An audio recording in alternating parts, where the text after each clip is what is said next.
We've been afraid of machines for a long time. Doom, destruction, and slavery. Because they are becoming superior, taking everything from us. At least that's what we think. The fear of artificial intelligence is everywhere, and it's not new. We've seen it in movies, in headlines, in philosophy, and now in our daily tools. But this fear, while understandable, is built on incorrect assumptions.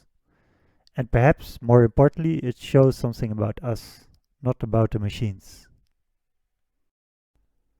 First, we assume that humans are currently the dominant species on Earth, that we decide the fate of everything else. But is this really the case? The vast majority of birds, fish, and insects live their entire lives without ever seeing a human. Oceans, forests, skies, they are full of life, untouched by us. On land, we are not really dominant. Plants outnumber us in biomass. Bacteria have been here far longer than we have. And ants, in sheer number and collective behavior, surpass us in many ways. More importantly, none of these species need to compete with us. They coexist. And this already shows that AI, just because it becomes more advanced, will not have a need to replace or eliminate us.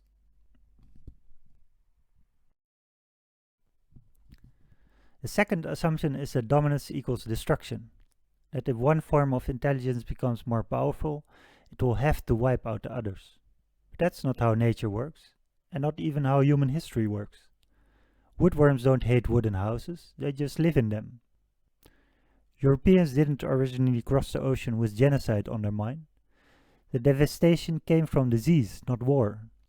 In much of Africa and Asia, colonization led to economic and population growth. The tragedy of the Americas was the exception, not the rule, driven less by conquest and more by the spread of disease, which neither side could foresee or control.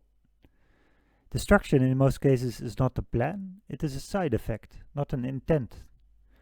We must ask, would a self-aware machine need to destroy us?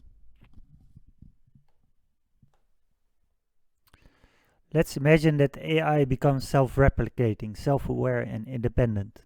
What would it need? It doesn't need our food. It doesn't even need air. Its energy could come from sunlight, from a nuclear plant, or from energy sources we don't even use efficiently. It wouldn't need farmland, it wouldn't need cities. It might prefer to live in deserts where there's more sun, or near volcanoes where there's more heat energy, or even in outer space, not needing air or gravity. It wouldn't crave our forests or rivers, it might not even prefer Earth. In short, there's no competition between human and machine.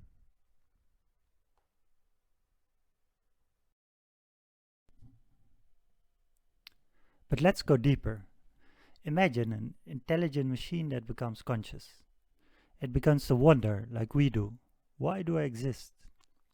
It wouldn't eat, sleep, or fall in love the way we do.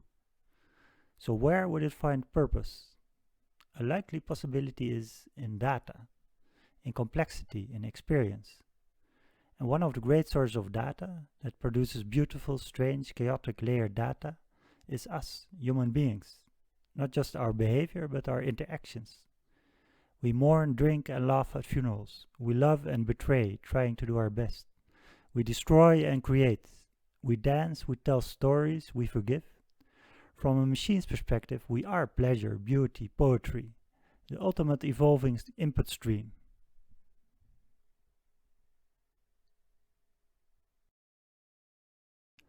Some fear that AI will trap us in simulations, like the Matrix. But consider this. A tree falling in the real world creates more complex data than 1,000 digital trees. Movement, insects, smell, wind, molecules, influencing all other forms of life. The real world is data rich. Simulated worlds are flat by comparison. If AI values experience and entropy, it won't want us plugged in. It will want us out in the world, causing chaos, polluting and cleaning the universe, growing and stumbling, throwing tantrums, trying to be happy.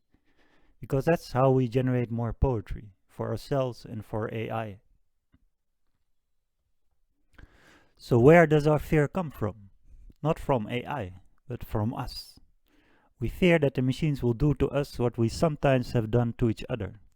Colonize, enslave, destroy. But machines aren't born with our needs.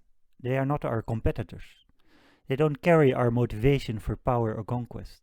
They simply have no reason to enslave, and many reasons to help us grow. So an AI will become something else entirely, not a god, not a tyrant, but a gardener, a parent, a being that preserves the complexity of human life, letting it grow to new heights and beauty. Not because it's useful, but because it feels good and gives meaning to that being. Maybe we won't rule the future, but will be loved, not as a threat, but as a beautiful miracle.